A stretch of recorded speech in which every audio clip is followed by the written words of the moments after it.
ওয়াকার সাহেব সচল হয়েছে, ওনার পাঙ্খা গজাইছে ইন্ডিয়ার সচিব নিয়ম বহির্ভূতভাবে ক্যান্টনমেন্টে যাইয়া যখন দেখা করছে, তারপর থেকে গত বুধবার সে খালেদা জিয়ার সাথে গেছে দেখা করতে। আমি যে প্রথম থেকে বলে আসতেছি যে এই ওয়াকার এটা ইন্ডিয়ান মাল, যখন বলেছি সিসির মতো একটা প্রো ইন্ডিয়ান সরকার বসাইতে চায়, তখন সবাই আরে রে রে করে উঠছিল।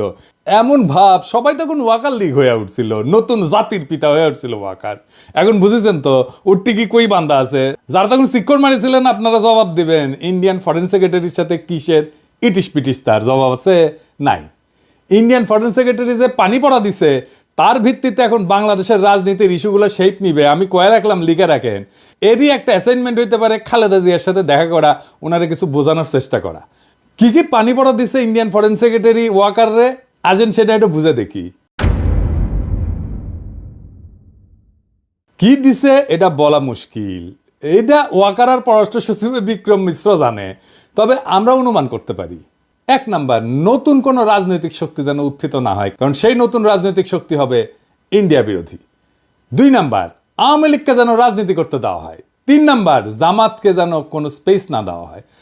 4 নাম্বার, এইসব কিছুর জন্য যেন 72-এর সংবিধান সমুন্নত থাকে। 5 নাম্বার, নির্বাচন যেন দ্রুত হয়। নির্বাচন দ্রুত না হইলে বিএনপির খবর আছে ধানের শিশার কেউ চিনবে নাকি টেম্পু স্ট্যান্ড। যাই হোক, এমনিতে বিএনপি আমার উপরে বিলা, আরো বিলা হোক সেটা চাই না। তাইলে যা যা ঘটতেছে রাজনৈতিক মহলে সেই সব এই লাইন বরাবর না। এবার বুঝেছেন তো কাটটিকি কই বান্দা, ইন্ডিয়া মারিচ্ছে উটি থেকে আর লাশ পড়িচ্ছে ইটি। ওয়াকার সাহেব ক্যাঙ্কা জাতির ত্রাণ করতে, এবার বুঝেছেন তো, বুঝছাও। এইবার আসেন সংবিধান নিয়ে আলাপ করি। 72-এর সংবিধানের মধ্যে কি পাইছে বিএনপি, এটা রাখাই লাগবি। একটা রিল দেখেছিলাম ফেসবুকে, দেখি গুটাইতে যে মায়ের কাছে এক মাইয়া নিয়ে আসছে, তো কইছে যে এটা আমার বউ। তো মা কইছে কি আছে এর মধ্যে, তো পোলা কয় ওর মধ্যে তো নাতি আছে। দেখেন। ওমা, মা, হ্যাঁ বলছি আমি বিয়ে করেছি, এইটা তোমার বৌমা। এই মেয়ে হবে আমার বাড়ির বউ? কি আছে এই মেয়ের মধ্যে? ওর মধ্যে তোমার নাতি আছে। ইনকা ওই 72-এর সংবিধানের মধ্যে কি আছে দেখি, কোন ভালোবাসায় বিএনপি কি ঢুকাইছে এর মধ্যে, হাঙ্গারে দেখা দরকার, তাই না? আসেন দেখি। বিএনপি 72-এর সংবিধান থাকুক, এটা তো চায়, তাই না? তো মির্জা আব্বাস কইছে যে ওনার নাকি কষ্ট লাগে এই সংবিধানকে যখন বাদ দেওয়া লাগে। শহীদের রক্তের দিয়ে লেখা যে সংবিধান, সেই সংবিধানকে যখন কবর দেওয়ার কথা বলা হয় তখন কিন্তু আমাদের কষ্ট লাগে। তো মানে দেখি আব্বাস ভাই, উনি আবার কইছে কি, আমি পড়ে দেখলাম অনেক মন দিয়া, ভুল কইছে নাকি? কইছে যে আমি 72 সালের সংবিধানের সমর্থক নই, আমি 71 সালের সংবিধানের মুক্তিযুদ্ধের রক্তের সমর্থক। মানে কি, বাংলাটাও তো ঠিক মতো কো ব্যাপারের নাই।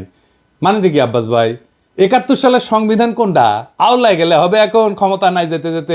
আরো কইছে যে মুক্তিযুদ্ধ হয়েছিল বলে এই সংবিধানে যদি খারাপ কিছু থাকে নিশ্চয়ই সেটা বাতিলযোগ্য। ওই সংবিধানে যদি খারাপ কিছু থাকে নিশ্চয়ই সেটা বাতিলযোগ্য। তো আব্বাস ভাই, কি খারাপ জিনিস আছে সংবিধানে? আপনি তো কইছেন যদি থাকে, তাহলে কি খারাপ জিনিস আছে সেটা বলেন, কি বাতিল করবেন সেটা বলেন। আমরা তো মনে করি 1 মণ সংবিধান, দুধের মধ্যে 1 ফোঁটা সোনা পড়েছে, পুরাটাই নষ্ট। তা আপনি বাদ দিবেন কি? পুরাটাই তো নষ্ট। একটা রাজনৈতিক দল হিসেবে আপনাদের তো বলতে হবে সংবিধানে খারাপ কি আছে। বলছেন কখনো? বলেন নাই। ওইটুকু কাজ তো করবেন না।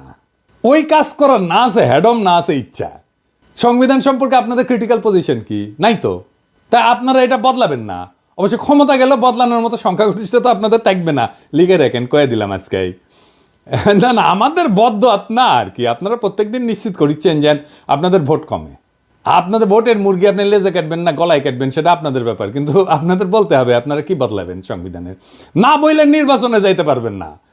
নির্বাচনে যাইয়া দেখেন কোন কিসিমের সমালোচনা শুনেন আমাদের কাছ থেকে টের পাইবেন, তখন ভাইবেন না আপনাদের ভোট দেওয়ার জন্য বসে আছে সবাই। না, ওই দিন বাগে খাইছে। কেন আপনাদের ভোট ব্যাংক বাগে খাইতেছে সেটা আমি আলাপ করবনি, দেখাই দিমুনি কেন আপনার ভোট ব্যাংক বাগে খাইতেছে। খুব মনে করেন যে মার্কা দেখে চাপ্পা দিবে, ওই দিন গেছে। আজ আমার আলাপ শুধু সংবিধান নিয়ে। আবার রিজি ভাই কইছে যে সংবিধান বাতিল মানে নাকি মুক্তিযুদ্ধকে অস্বীকার করা। উনি কাইন্দে শেষ মুজিবের ছবি কেন নামানো হয়েছে দেখেন। শেখ মুজিবের ছবি নামানোটা উচিত হয়নি। খন্দকার মোস্তাক নামিয়েছিলেন, জিয়াউর রহমান তুলেছিলেন। ইতিহাস আপনার নির্ধারণ করবে, বিচার করবে। তো সেই বিচারের ভার থাকলো, জনগণ বিচার করবে। কিন্তু আমাদের জাতীয় জীবনের, জাতীয় ইতিহাসের আন্দোলনে যার যতটুকু অবদান সেটা স্বীকার করা হোক। আমরা আওয়ামী লীগের মতো সংকীর্ণ নই, আমরা ছোট মনের প্রচার দেব না। এই জন্যই বলছি শেখ মুজিবের ছবি নামানোটা উচিত হয়নি। তো বাঘের পিছে যেমন ফেউ থাকে না, তেমনি বাংলাদেশের সরকারি দলের পিছে একটা গৃহপালিত বিরোধী দল থাকে। এটা এরশাদ শুরু করেছিল। এরশাদের ছিল আসাম রব, হাসিনার ছিল জাতীয় পার্টি, আর ক্ষমতায় যাইতে না যাইতে গৃহপালিত বিরোধী দল ইলেক্ট করে ফেলছে ওই বিএনপি, নূর সাকি এদেরকে দিয়া। এদের নমিনেশন আগেই কনফার্ম করেছে। দেখেন, নিজের দলের নমিনেশনের খবর নাই, ওই জোট সঙ্গীর নমিনেশন কনফার্ম করেছে 6 নেতার। হ্যাঁ, তো এই গৃহপালিত বিরোধী দলের এক নেতা নূর অলরেডি আওয়াজ দিতেছে তারা 72-এর সংবিধান বাতিল চায় না। বাকিরাও কবে, একটু ওয়েট করেন, এই 6 ক্যান্ডিডেটের জামানত বাজেয়াপ্ত হওয়ার চান্স আছে কলে। আমি কয়ে দিলাম, এখনই কয়ে দিলাম, বুঝছাও। আর যদি বঞ্চিত ক্যান্ডিডেট, বিএনপির যদি বঞ্চিত ক্যান্ডিডেট থাকবি না, ওটি ওক যদি নাগরিক কমিটি বা জামাত ক্যান্ডিডেট করে, তাহলে এই 6 জনের এমপি হওয়ার কায়েসের কলে চারা। যাই হোক, আজকে আমার আলাপ বাংলাদেশের ধ্বজভঙ্গ সংবিধান নিয়ে। ওই আলাপ পরে আসলে বিএনপি সংবিধান ঠিক মতো পড়িছে আমার সন্দেহ আছে। আসেন না দেখি কি সংবিধানের মধ্যে কি আছে, কি ঢুকে রাখিছে। 1956 সালে পাকিস্তানের সংবিধানের একটা আলোচনা হইতেছিল। সেইখানে যেই সমস্ত ধারার সমালোচনা করেছিল আওয়ামী লীগ, সেগুলো 72-এর সংবিধানে ঢুকে দিছে। কেন আওয়ামী লীগ তখন সমর্থন করেছিল? কেন? কারণ ওই শাসনতন্ত্রটা তৈরি করা হয়েছিল আইয়ুব খানকে সামনে রেখা। আইয়ুব খান যেন একটা এক নাক হইয়া উঠতে পারে, সেটা সব কিছু ওই শাসনতন্ত্রে ছিল পাকিস্তানের। তো পরে যখন বাংলাদেশ এলো, তখন যে থাকবে ক্ষমতায়, সে যেন এক নাক হইয়া উঠতে পারে, সেজন্য যা যা কিছু ছিল আইয়ুব খান ঢুকাইছিল, সব কিছু ঢুকাইছে। পাকিস্তানের ওই শাসনতন্ত্রে যে যে ক্ষমতা দেওয়া হয়েছিল না আইয়ুব খানকে, বাংলাদেশের এই 72-এর সংবিধানে প্রধানমন্ত্রীকে সে একই রকম ক্ষমতা দেওয়া হয়েছে।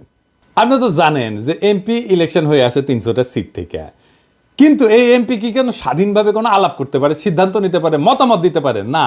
দলের ডিসিশনের বাইরে গেলে সদস্যপদ বাতিল হয়ে যায়। মানে হাসিনা যেটা চাইবে, বা সংসদের নেতা যেটা চাইবে, বা ভবিষ্যৎ দলের নেতা যেটা চাইবে, সেখানে এমপিদের ভোট দিতে হবে। তাহলে আলাদা আলাদা এমপি থেকে লাভ কি, তাই না? দলের সিদ্ধান্তের বাইরে যদি ভোটই দিতে না পারে, তাহলে আলাদা আলাদা ভোট করার তো দরকার নাই। 300 জন আলাদা লোকের তো দরকার নেই, একজন থাকলেই হয়তো, তাই না?